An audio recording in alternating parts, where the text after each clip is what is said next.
For centuries, the world's oceans have been arenas of trade, ambition, and conflict. Naval powers have battled for dominance, forging the destinies of entire nations. But in our rapidly changing era, a new concept has emerged that may redefine the next century of sea power. It's called Distributed Maritime Operations, or DMO, and it might change everything. The changing seas. The U.S. Navy has long operated under the notion that a concentrated force, like the iconic carrier strike group, represents the pinnacle of maritime might. Throughout the 20th century, these powerful formations instilled confidence and fear in equal measure. They projected American resolve across the world's oceans, deterring enemies and safeguarding commerce. But times have changed. The rise of long-range, precision-guided missiles, coupled with sophisticated surveillance systems, means a fleet clustered together can become a vulnerable target. This new threat environment forces a pivotal question. How does the Navy respond when an adversary can see and strike you before you ever see them? The answer may lie in dispersing forces across vast stretches of open water, all without sacrificing the ability to concentrate lethal power when necessary. That vision is Distributed Maritime Operations. Introducing Distributed Maritime Operations. Picture this, a theater of operations that spans thousands of miles, dotted with U.S. naval platforms, some manned, others unmanned. They appear to be scattered at random, each one carrying advanced sensors and longer-range missiles. But beneath the surface, they are deeply connected, sharing data, coordinating strikes, and supporting each other through secure communication links that are resilient under fire. That is the essence of Distributed Maritime Operations. DMO is the Department of the Navy's foundational operating concept for confronting adversaries that can detect and target American warships from considerable distances. Rather than concentrating many eggs in one basket, the Navy seeks to spread its capabilities far and wide, making it significantly harder for an enemy to cripple U.S. forces in a single blow. The core principles of DMO.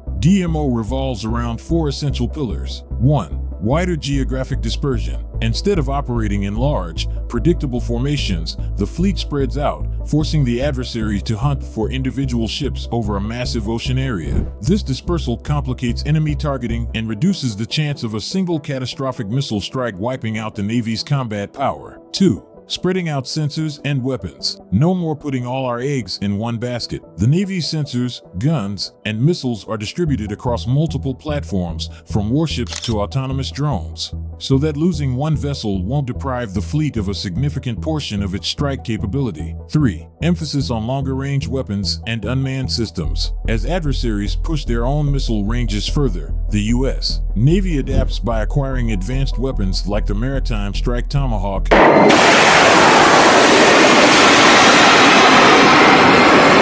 and the long-range anti-ship missile, RASM. Meanwhile, unmanned surface vessels, USVs, and aerial drones expand the fleet's eyes and ears, scouting enemy positions and even delivering strikes if needed. 4. Resilient networking. Dispersed forces depend on communication. Through secure, redundant networks, widely separated ships and aircraft can synchronize their actions, share data, and concentrate firepower instantly. This network approach is crucial, but it also introduces a new set of vulnerabilities if enemies manage to disrupt or degrade communications. Why DMO matters now? Amid rising tensions in places like the Indo-Pacific, potential adversaries, such as China, have poured resources into anti-access/area denial (A2/AD) capabilities. Anti-ship ballistic missiles, long-range cruise missiles, and an ever-growing arsenal of precision-guided weapons mean that any large, easily located naval formation could be in peril. The Navy's solution is to make itself a harder target. A distributed fleet,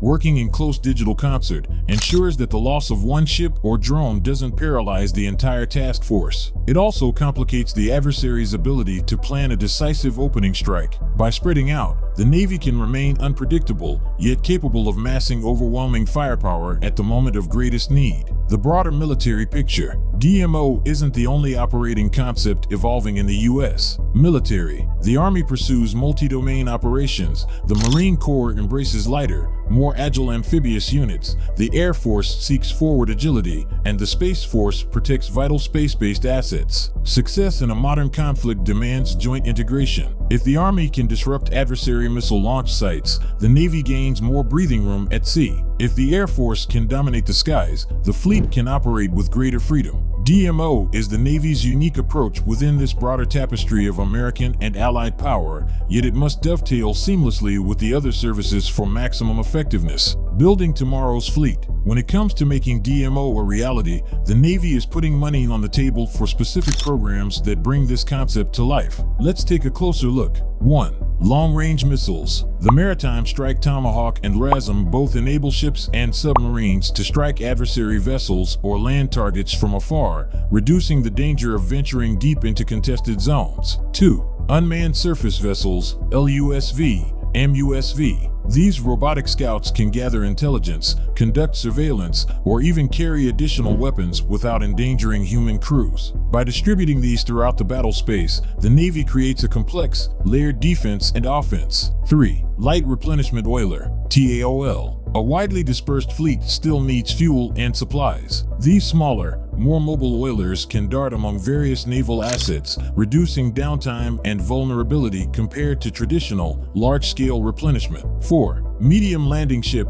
LSM. For the Marine Corps' shifting priorities, from massive amphibious assaults to nimble, distributed operations, LSMs could ferry Marines and their equipment onto remote shorelines. This smaller footprint aligns seamlessly with a more dispersed approach. The role of Congress. As revolutionary as DMO sounds, it remains an evolving concept, subject to review and oversight, most notably by Congress. Lawmakers have the authority to approve, or reject, the billions of dollars the Navy needs to bring DMO-oriented programs online. In a climate of tight defense budgets and competing national priorities, the Navy must make a convincing case that DMO is cost-effective, achievable, and essential. Congressional leaders are asking critical questions, including: how has the Navy tested DMO's feasibility? Have war games and exercises proven the concept, or are we gambling on unverified assumptions? Are we duplicating efforts across services, or is DMO truly complementary with Army, Air Force, and Marine Corps initiatives? How does the shipbuilding industrial base keep pace with demands for new ship classes, unmanned vessels, and advanced missiles? These are not trivial concerns. They define how prepared the Navy will be if, or when, the next major conflict arises. Challenges and unknowns. Like any ambitious plan, DMO faces hurdles. Some of them are technological. How do you ensure secure communication across the vast expanse of the Pacific if satellites are jammed or destroyed? How robust are these networks against cyber attacks? Others are logistical. Can U.S. shipyards realistically churn out new smaller ships and unmanned vessels at the scale the Navy envisions? Will the Navy have enough advanced missiles like LRASM and Maritime Strike Tomahawk to sustain long campaigns in multiple theaters if necessary? Then there's the risk that DMO becomes a buzzword slapped onto any project that needs quick approval. Critics fear it could become a bumper sticker concept